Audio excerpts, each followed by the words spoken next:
जब सिस्टम किसी नौकरी की नोटिफिकेशन जारी करता है तो उन पेपर के डार्क ब्लैक अक्षर में हमें सब दिख जाता है कि इसमें सब कुछ काला ही होगा। अब तो ऐसा लगता है कि नोटिफिकेशन भी काले मन से ही निकाली जाती है। स्टूडेंट से एग्ज़ाम करवाने के नाम पर फ़ी वसूल की जाती है और फिर ना तो कोई वो एग्ज़ाम होता है और ना ही एग्ज़ाम पे चर्चा होती है, और हम स्टूडेंट के पास रह जाता है तो सिर्फ वही काले अक्षर।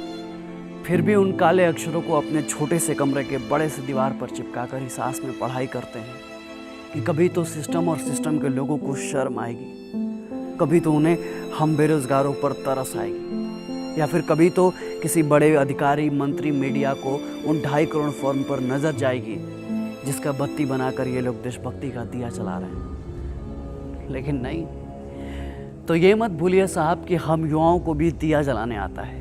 बत्ती को मसाल बनाने के औकात हम युवा भी रखते हैं, और जिस दिन उस मशाल को लेकर देश का युवा सड़क पर उतर गया ना, आपके काले मन और काले अक्षर का हिसाब किताब बराबर कर दिया जाएगा। युवा भारत की बात होती है तो सरकार और मीडिया चैनल सीना ठोक कर इतराते हैं, पर वहीं बात बेरोजगार भारत की आती है तो सरकार और बड़े बड़े मीडिया चैनल्स की बत्ती गुल हो जाती है। सनद रहे सरकार, ये एनालॉग नहीं डिजिटल इंडिया है। यहाँ लाइक और डिसलाइक दोनों एक ही अंगूठे से दिया जाता है। कलम पर राजनीति मत कीजिए, स्याही को स्याही रहने दीजिए, उसको खून बनने पर मजबूर मत कीजिए, वरना इस बार सड़क पर भ्रांति नहीं संपूर्ण क्रांति आ जाएगी। लोकसभा चुनाव के पहले एनटीपीसी और रेलवे की वैकेंसी की घोषणा हुई, 2.5 करोड़ से ज्यादा फॉर्म फिलअप किए गए, पैसे भी लिए गए, लेकिन ऐसा कुछ भी नहीं बताया गया कि अब हम आगे क्या करें। लोकसभा के चुनाव भी फटाक से कर लिए जा रहे हैं और उसका रिजल्ट भी एकदम फिक्स डेट फिक्स टाइम पे आ रहा है। राज्यों में सरकार बनाने के लिए विधायक भी सेट हो जा रहा है। साला सिर्फ एग्जाम कंडक्ट करने वाली संस्था सेट नहीं हो पा रही है। कमाल है साहब। क्या एसएससी सीजीएल वालों की जिंदगी में सिर्फ पीटी या मेंस है, या कोई फाइनल रिजल्ट भी है? उनका कोई भविष्य भी है, या फिर सिर्फ चोचलेबाजी है? एक स्टूडेंट आपसे ये पूछता है कि आखिर कब तक सरकार और सरकारी आयोग हमारी जलती हुई जवानी को झुलसाते रहेंगे? आखिर कब तक हमारे जज्बातों को दरकिनार किया जाता रहेगा? आखिर कब तक हम अपने कैरियर को बनाने की जिद कैरी करते रहेंगे? 2017 वाला भी एसएससी का रिजल्ट अटका पड़ा है। 2018-19 का तो छोड़ ही दीजिए। आरआरबी वालों का भी कोई पता नहीं है, और ये एनटीपीसी वाले भी हिमालय की गोद में समाधि ले चुके हैं। तो ऐसे में हम स्टूडेंट क्या करें? किससे कहें, कहाँ जाएं? कमजोर क्या आपको सिर्फ रेलवे और एसएससी वाले ही मिले? तो चेयरमैन साहब याद रखिएगा, आपके चेयर के चक्के को खिसकते अब देर नहीं लगेगी। इनसे कोई सवाल पूछो तो कहते हैं कि कोरोना है इसलिए लेट हो रहा है।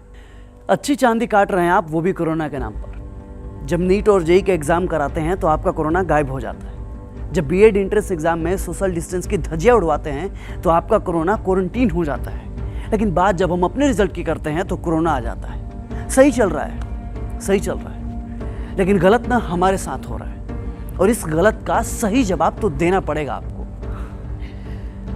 देखिए साहब, हर चीज की ना एक लिमिट होती है। पेशेंस का भी पेशेंस होता है, और अब ना लिमिट भी लिमिट क्रॉस कर चुका है।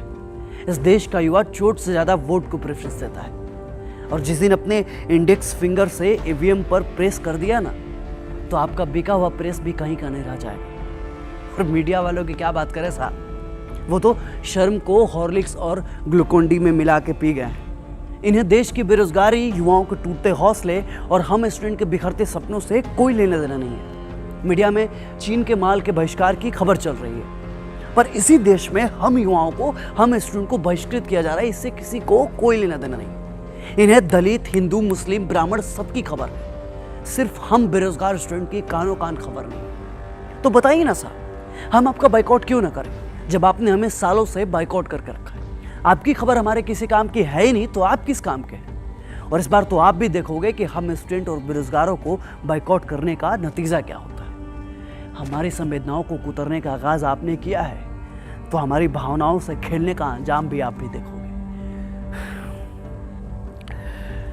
अगर आप हमारी समस्याओं को नहीं सुलझा सकते तो आपको कुर्सी पर बैठने का कोई हक नहीं है। और हाँ, आपके सिस्टम में जो दीमक लगा है ना, उसे साफ कर लीजिए अब भी, क्योंकि एक न एक दिन इसका हिसाब तो आपको देना होगा।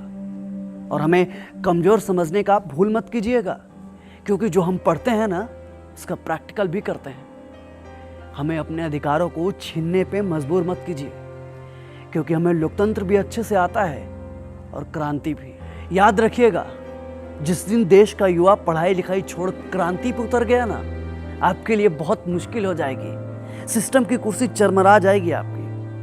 और ये मत भूलिए कि लोकतंत्र में सत्ता का नशा ज्यादा दिन तक नहीं रहता, क्योंकि जो लोक है वही तंत्र है। क्यों तरसता है तू बंदे, जल्द ही बदलेगा मंजर। झांक ले तू एक दफा बस दिल से अपने दिल के। ओ सिकंदर